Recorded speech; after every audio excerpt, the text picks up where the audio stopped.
Alright, what's going on, guys? I'm back with a new video. I'm sorry for the absence. I was out for like 2 or 3 weeks, but obviously I had school exams. But now I'm back.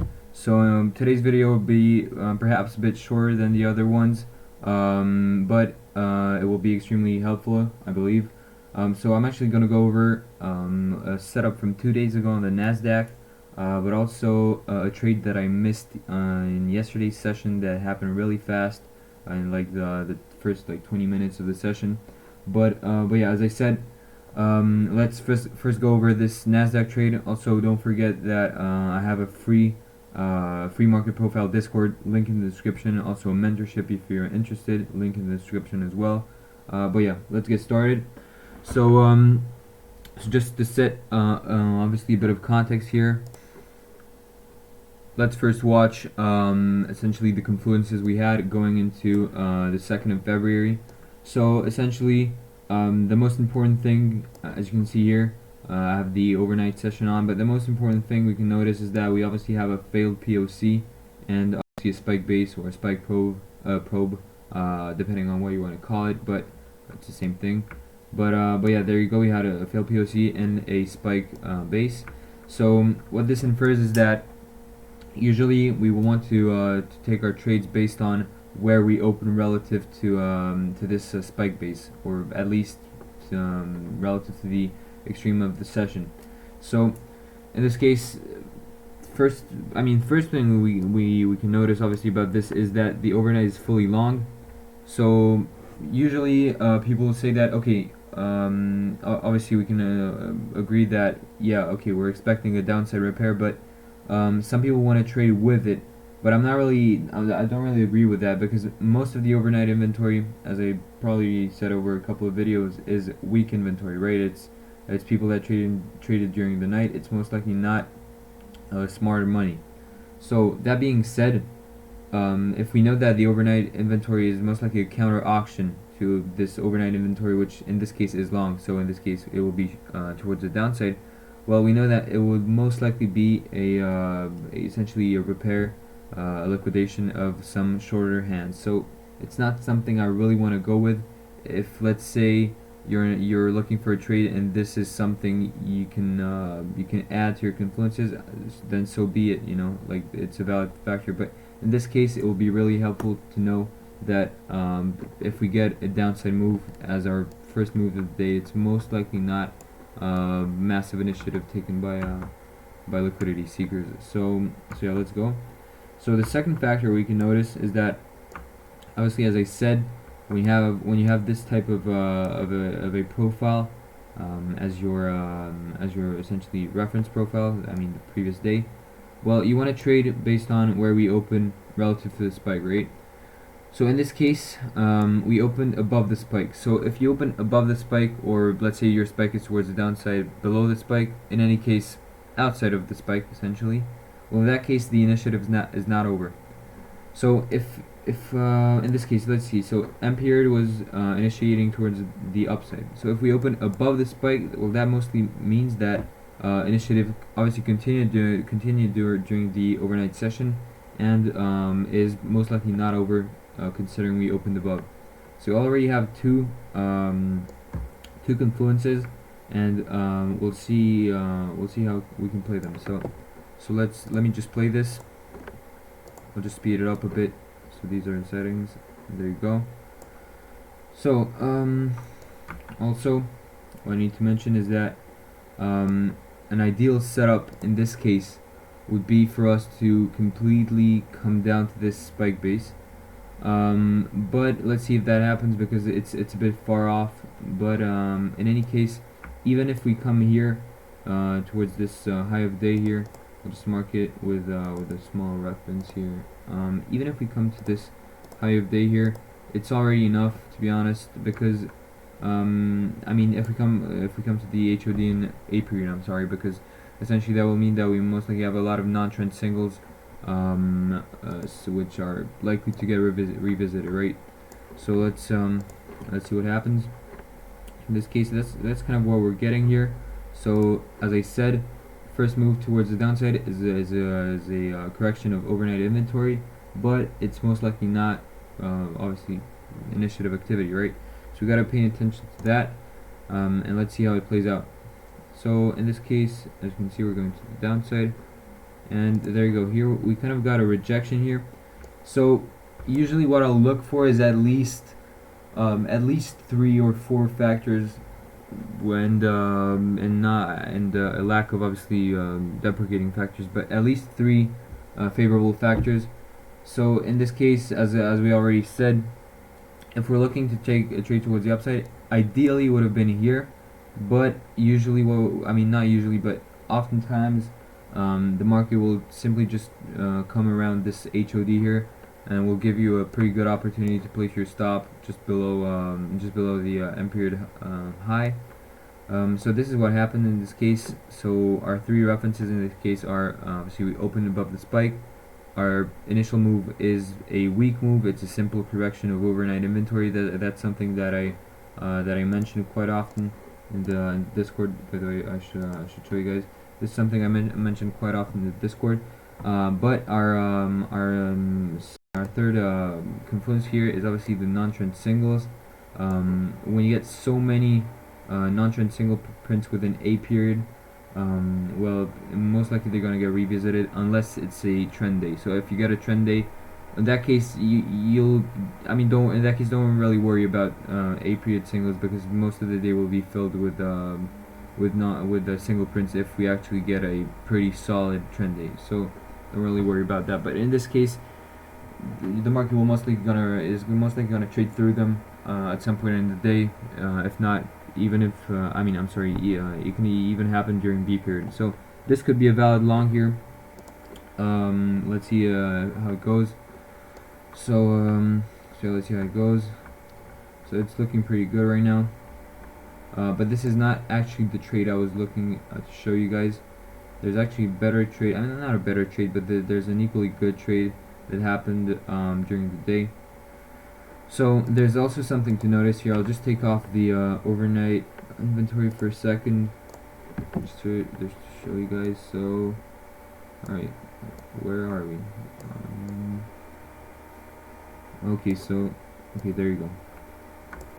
So as you can notice here, I'm sorry, my CR chart is a bit messy, but I hope you guys can see it properly.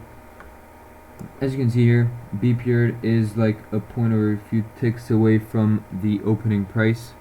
And what does that mean? Well, obviously it means that it's most likely weaker hand sellers, obviously selling from that level, because the opening price is one of the various daytime frame references.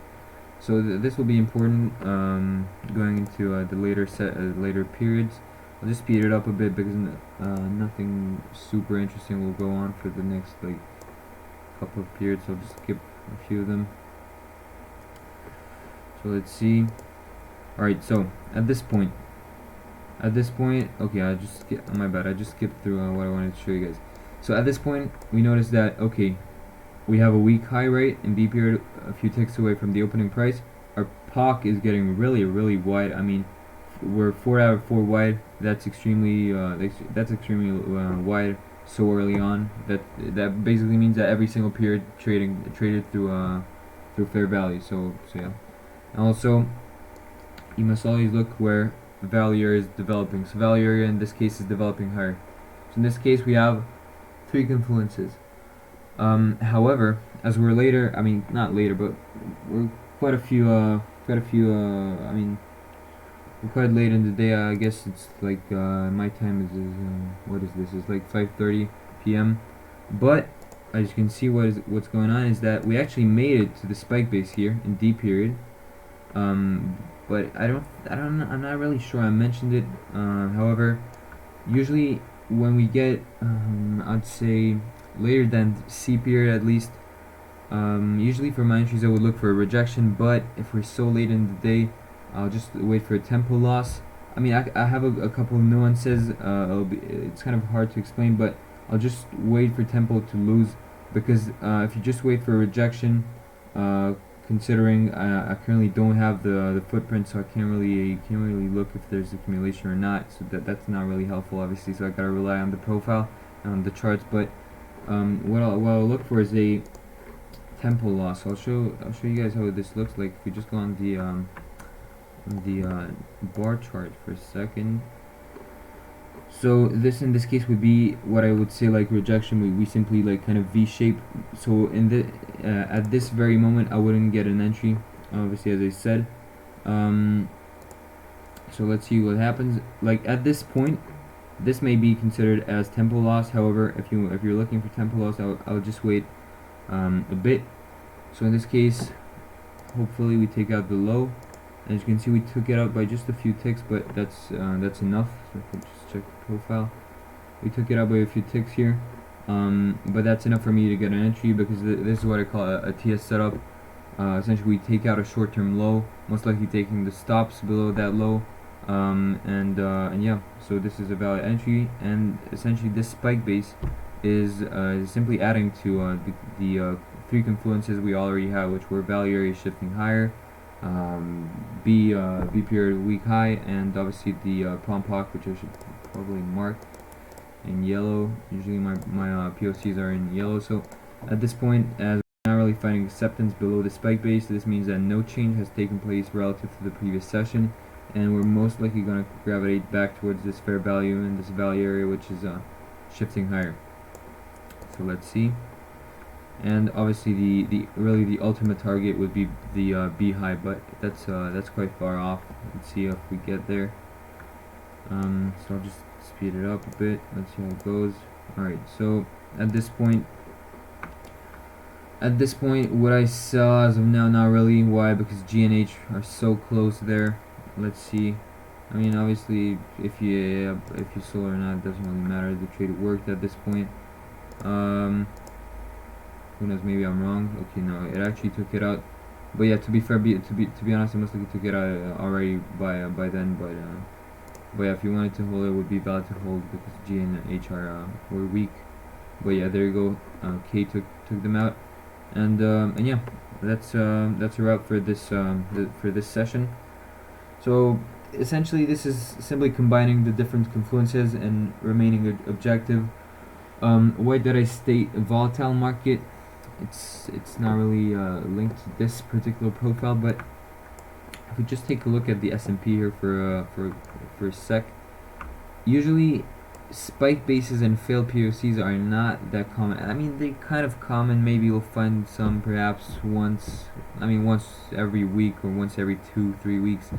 But if you take a look here, this is pretty. I mean, this is pretty amazing, to be honest. We have 1, 2, 3, and then we have a fourth one. We have 4 profiles, and if we go a bit back, we have 5, 6.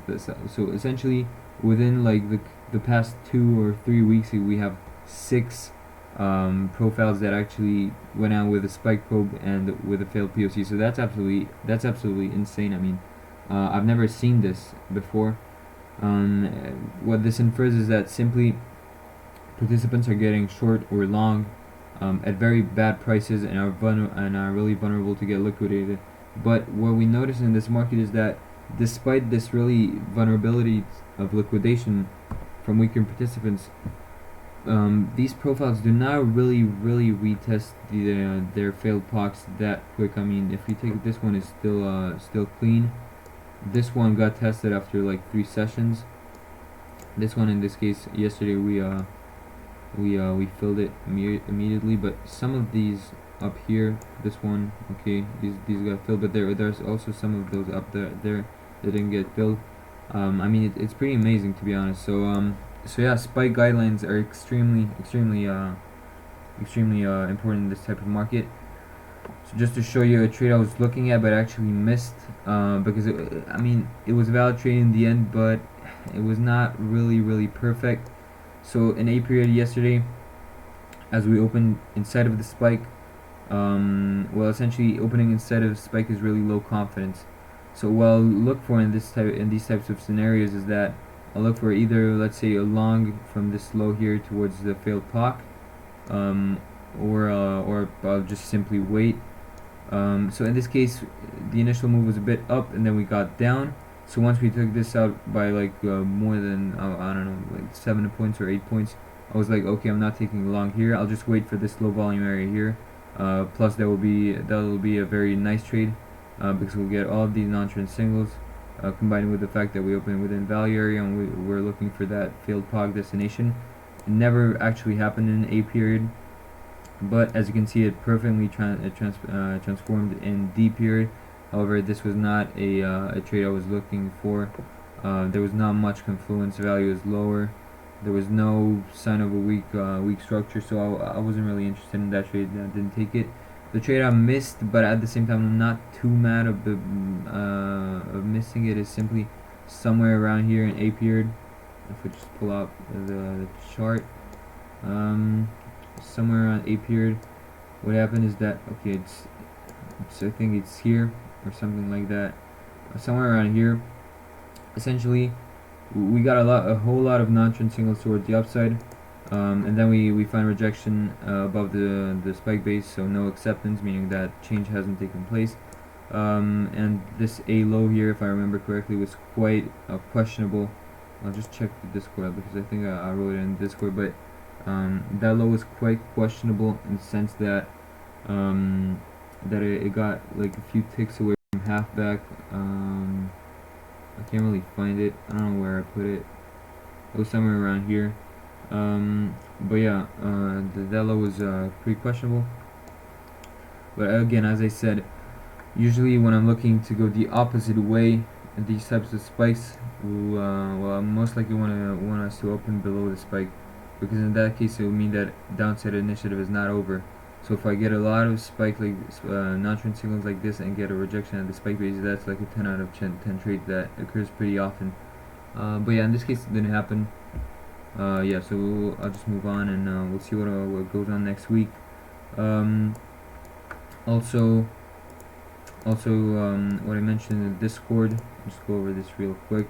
I mentioned here, I mean, it was pretty premature to mention this, but yeah, I mean, there was no real trade to be taken. It's just kind of a piece of information.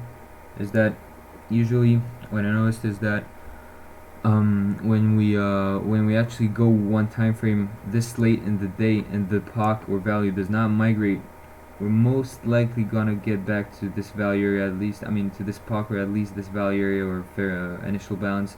In this case, I mean, it happened not super cleanly, but this is simply because, I mean, you cannot really sustain that much one time framing for so long. And in this case, we one time frame for like 4 periods: H, I mean J, not really, but K, L, and then M. For M to go out with the spike base, that would be insane, because POC would still be there.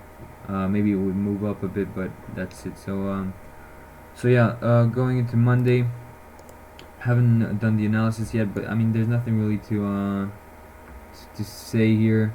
I believe it will be one of those days where you just gotta observe and yeah, remain objective. So as I said, I have a free market profile Discord. Also, there's mentorship available if you guys are interested. And I hope you guys enjoyed this video, and I look forward to see you guys in the Discord and in the comments if you have any questions. And yeah, hope you enjoyed, and see you guys in the next video.